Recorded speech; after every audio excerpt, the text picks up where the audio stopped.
Oke, Assalamualaikum warahmatullahi wabarakatuh. Bersama kembali kita untuk belajar kembali.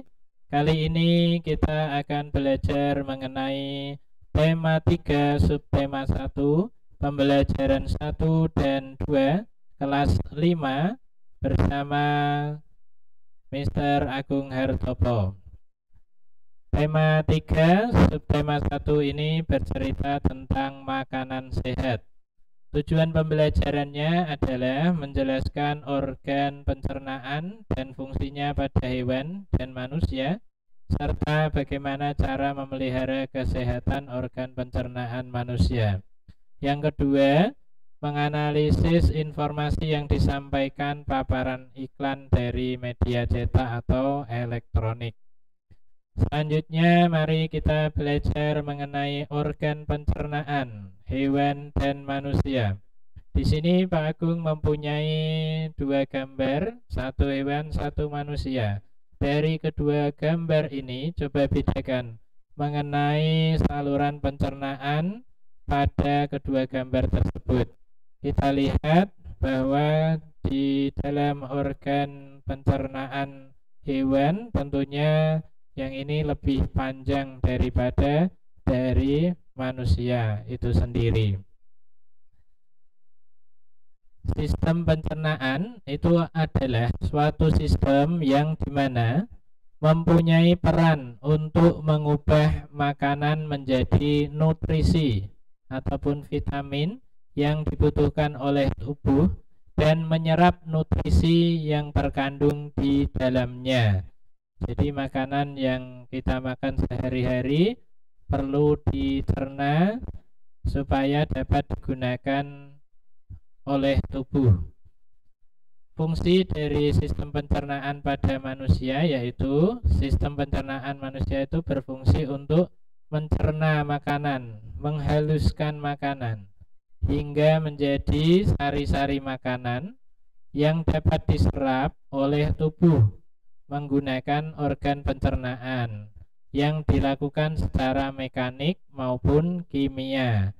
Maksudnya mekanik di sini adalah dengan gerakan-gerakan. Contohnya pada bagian mulut. Pada bagian mulut terjadi gerakan mengunyah. Dan sedangkan yang bersifat kimia ini adalah dengan bantuan enzim. Contohnya pada mulut itu ada enzim petialin yang mengubah karbon dioksida yang mengubah karbohidrat itu menjadi glukosa. Nah, seperti itu. Selanjutnya untuk fungsi sistem pencernaan pada hewan di situ juga sama pada dasarnya, yaitu mencerna menghaluskan makanan sehingga dapat diserap oleh tubuh menggunakan organ pencernaan. Selanjutnya mari kita belajar mengenai sistem pencernaan pada hewan, khususnya pada hewan yang memamah biak, yaitu sapi, kerbau, dan lainnya. Di situ terdapat di bagian perutnya itu ada 4 bagian yang disebut rumen, omasum, abomasum, dan retikulum. Nah, ketika di dalam rumen itu disebut juga perut besar. Jadi pertama kali ketika sapi itu atau kerbau itu makan, maka masuknya ke dalam perut besar ini atau yang disebut dengan rumen. Digunakan untuk tempat penyimpanan makanan yang masih kasar, yang berasal dari kerongkongan. Jadi dari kerongkongan langsung nanti menujunya ke rumen. Di situ ada proses pencernaan protein. Nah, biasanya hewan yang memiliki anatomi perut seperti ini disebut dengan hewan ruminansia. Ingat ya, hewan ruminansia. Ya, setelah ke rumen ini ketika waktu istirahat, maka sambil makanannya itu dikeluarkan lagi ke mulut untuk dipamah lagi ya, dikunyah lagi, maksudnya dikunyah lagi maka di situ masuk ke dalam retikulum. Retikulum ini mengalami proses fermentasi dengan bantuan bakteri anaerob dan protozoa. Di dalam bagian perut ini terjadi proses absorpsi. Absorpsi itu penyerapan dan penyaringan benda-benda asing yang masuk ke dalam tubuh itu bersama makanan. Maka di sini di bagian omasum atau yang disebut perut kitab. Nanti setelah dari retikulum berarti dimasukkan ke omasum atau perut kitab. Di dalam perut kitab itu makanan dicerna dengan bantuan enzim pencernaan, dan setelah itu dicerna kembali dimasukkan selanjutnya ke dalam abomasum. Di sini abomasum yang warnanya kuning, ya. Nah, perut bagian inilah yang sebenarnya disebut lambung dari hewan, ya. Di sini makanan dicerna dengan bantuan enzim pencernaan pepsin yang dihasilkan oleh abomasum. Setelah melewati proses pencernaan makanan, maka makanan bergerak menuju ke usus halus. Panjang usus halus ini sangat panjang pada sapi dewasa, yaitu mencapai 40 meter. Nah, di dalam usus halus terjadi proses kembali absorpsi, penyerapan, dan fermentasi. Nah, selanjutnya sisa-sisa makanan akan dikeluarkan melalui anus. Nah, jadi mekanisme pencernaan pada sapi itu dari makanan yang masuk ke mulut itu masuk ke kerongkongan, selanjutnya masuk ke rumen dan ke retikulum, dan kembali lagi ke mulut untuk dikunyah kembali, masuk ke omasum, abomasum, dan intestinum atau usus halus.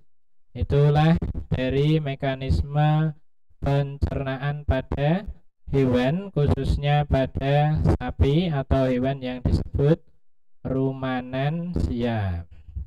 Nah, kita melanjutkan pembelajaran yang kedua dari tema 3, subtema 1, bagaimana mengolah makanan, karena sarapan itu penting bagi tubuh kita. Nah, sarapan yang sehat memberikan energi bagi tubuh kita. Makanya kita diharapkan bisa makan dengan yang bergizi dan memenuhi 4 sehat, 5 sempurna. Nah, itu pentingnya makanan. Nah, di sini kita juga belajar bagaimana tentang iklan. Nah, apalagi misalnya kita harus terpenuhi kebutuhan air untuk sehari-harinya. Di sini ada iklan yang berkaitan dengan pentingnya air. Nah, ciri-ciri dari iklan itu harus memiliki gambar yang menarik. Jadi gambar yang menarik dan mendukung kata kunci dalam iklan. Jadi kalau di sini kata kuncinya adalah pentingnya air, ya di sini harus yang berhubungan, ya, yang dengan gambar air dan gambar yang berhubungan dengannya. Di sini ada keterangannya juga, ya. Tubuh membutuhkan 2 sampai 2,5 liter atau 8 sampai 10 gelas per hari. Nah, kata kunci pentingnya air ini bermakna bahwa tubuh menjadi sehat karena asupan air yang cukup. Nah, ini bisa disimpulkan seperti itu. Ini adalah bagian dari iklan. Iklan juga yaitu fungsinya untuk mempromosikan sesuatu. Nah, di dalam iklan itu tentu ada kata kunci yang mendukung tadi. Kalimatnya menarik, mudah dipahami, serta gambarnya pun juga yang menarik. Kalimatnya bersifat persuasif ataupun mengajak pembaca untuk bisa mengikuti apa yang tadi sudah diiklankan. Begitu, ya.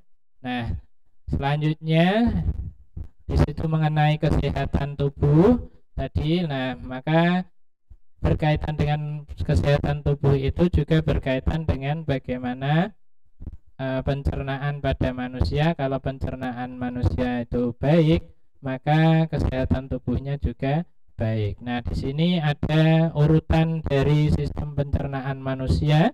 Yang pertama dari mulut. Ketika makanan masuk ke mulut, maka selanjutnya akan dilanjutkan ke dalam kerongkongan. Kerongkongan masuk ke lambung. Nah, di dalam mulut itu ada pencernaan mekanik yang tadi dikunyah ya. Setelah itu dimasukkan kerongkongan, ke lambung, ada pencernaan kimiawi, ada beberapa enzim di sini. Selanjutnya dilanjutkan ke usus halus dan ke usus besar. Setelah usus besar maka dibuang ke anus. Begitu urutan dari sistem pencernaan manusia. Nah, fungsinya untuk menghancurkan makanan yang masuk ke dalam tubuh. Jadi yang semula bentuknya kasar bisa menjadi halus dengan bantuan gigi dan enzim. Nah, fungsinya juga untuk membuang sisa-sisa makanan yang sudah tidak diperlukan tubuh tadi lewat anus, begitu ya. Nah, proses pencernaan makanan pada manusia tadi sudah sedikit Pak Agung jelaskan, yaitu memasukkan makanan ke mulut, proses mengunyah makanan dengan menggunakan gigi, proses menelan makanan di kerongkongan, proses memecahkan makanan dari yang kompleks menjadi molekul yang sederhana dengan bantuan enzim yang ada di lambung. Terus adanya penyerapan sari-sari makanan oleh usus halus dan proses pengeluaran sisa makanan tadi yang tidak diperlukan melalui organ anus. Nah, demikian kira-kiranya pembahasan mengenai tema 3, subtema 1, baik pembelajaran 1 maupun 2. Nah, terima kasih atas perhatiannya, mudah-mudahan bermanfaat. Jangan lupa like and subscribe. Terima kasih perhatiannya. Wassalamualaikum warahmatullahi wabarakatuh.